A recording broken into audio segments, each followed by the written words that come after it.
like that the national ID is the better choice. Well, they didn't really want the body scanners in the first place. They wanted to push you into this national ID card thing. Watch and see what I tell you. The next thing that's fueling this national ID card is illegal immigration. Right now, we have something to the order of tens of millions of illegal immigrants here in this country. And what they want to do is say, well, we want to be able to have a national ID card because we want to be able to uh, uh, discern who is a legal resident here in this country. And if we have this ID card, we will be able to do that. Well, we already have uh, driver's license and other forms of ID that should be able to suffice, but they want to make this phony claim that this national ID card will not be able to be replicated, duplicated, counterfeited, blah blah blah. Now, the thing that's fueling illegal immigration is we have number one, we have government amnesty. Uh, Back in the day, Reagan, we had illegal um, residents and aliens, the immigrants at that point, and he just forgave them. It doesn't matter. Well, if you forgive one group of million folk, it's a good chance these people have in their mind that, hey, if we come back in numbers another group, we will get the same type of deal. So that's fueling. That's one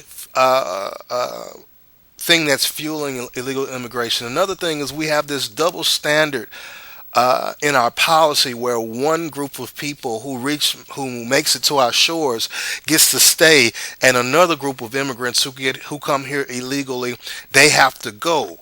That sends mixed messages. It's piss poor. I think that's wrong. Also, for those who had to stay, I mean, had to go through the whole process and had to wait in their country, it's very uh, unfair to them. We have companies such as Bank of America.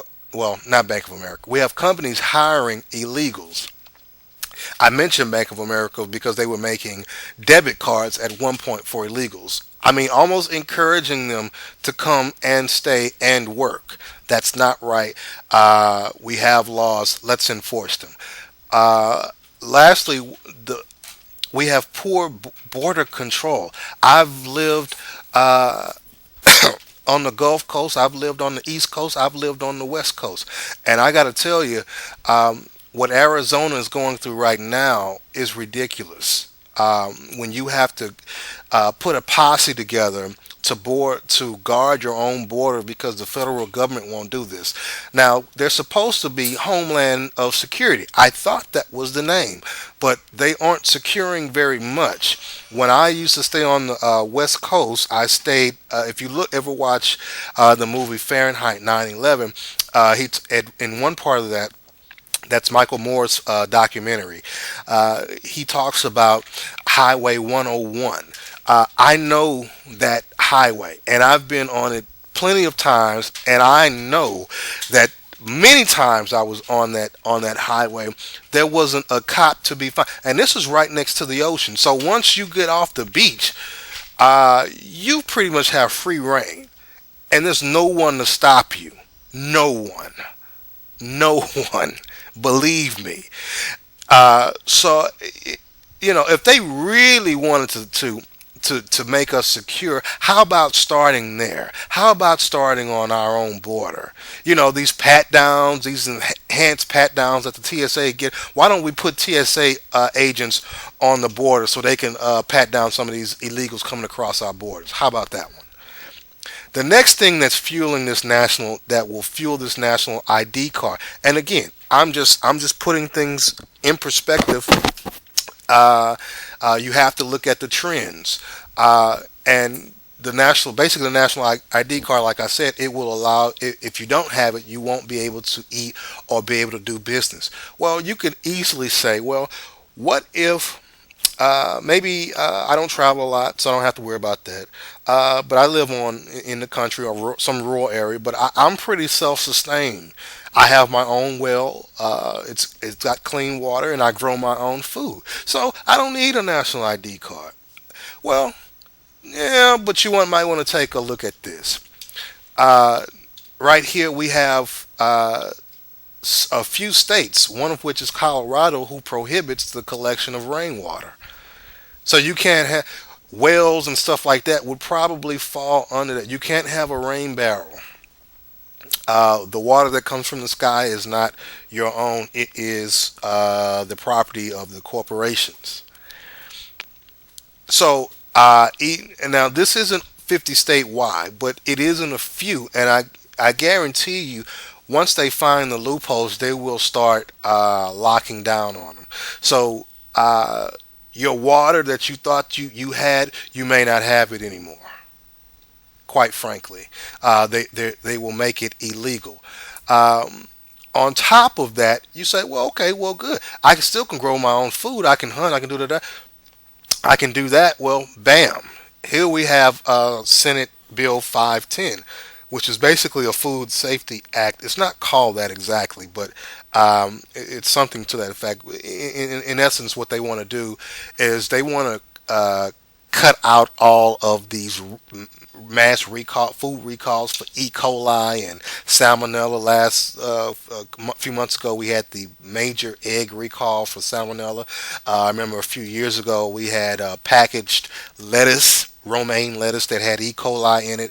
They want to do away with that, which is a noble thing, but what it's going to do is cause heavy regulation on small farms. Well, if you do your research, you find that it wasn't the small farms that had the problem. It's the major farms, the mega farms, these major corporations like Monsanto and the like that have these issues. But regulations aren't put in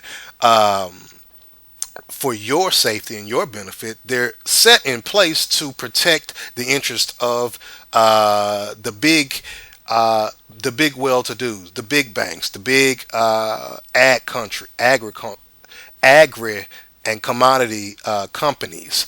That's who it's for, to maintain their power. So they put more restrictions on you because it's harder for you to be able to uh,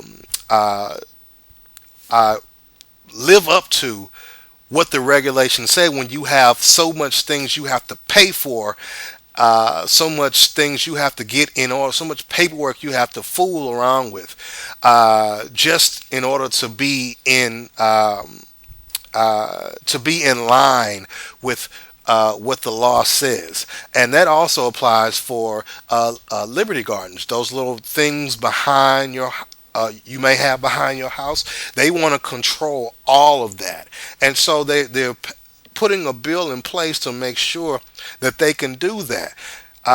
All of this feeds. So if you can't have your food, you can't have your water, your rainwater, then you have to go somewhere where there is, to the major stores.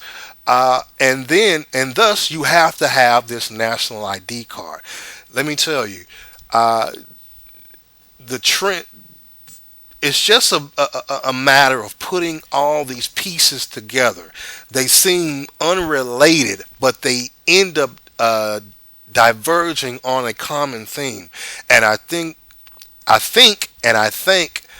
Freedom for You and Me for his observation, because I think it is very prescient, I think it is very timely, and I think it is very accurate. And we have to be vigilant about what is happening to us, because if you don't protect your own freedoms, no one will. Lastly, I want to say this. Um, Something that was revealed to me about 2 years ago, and it's just a saying that I've always kept with me since that time, and that is, the invisible is more powerful than the visible. Think about it. I'll talk to you later. Bye bye.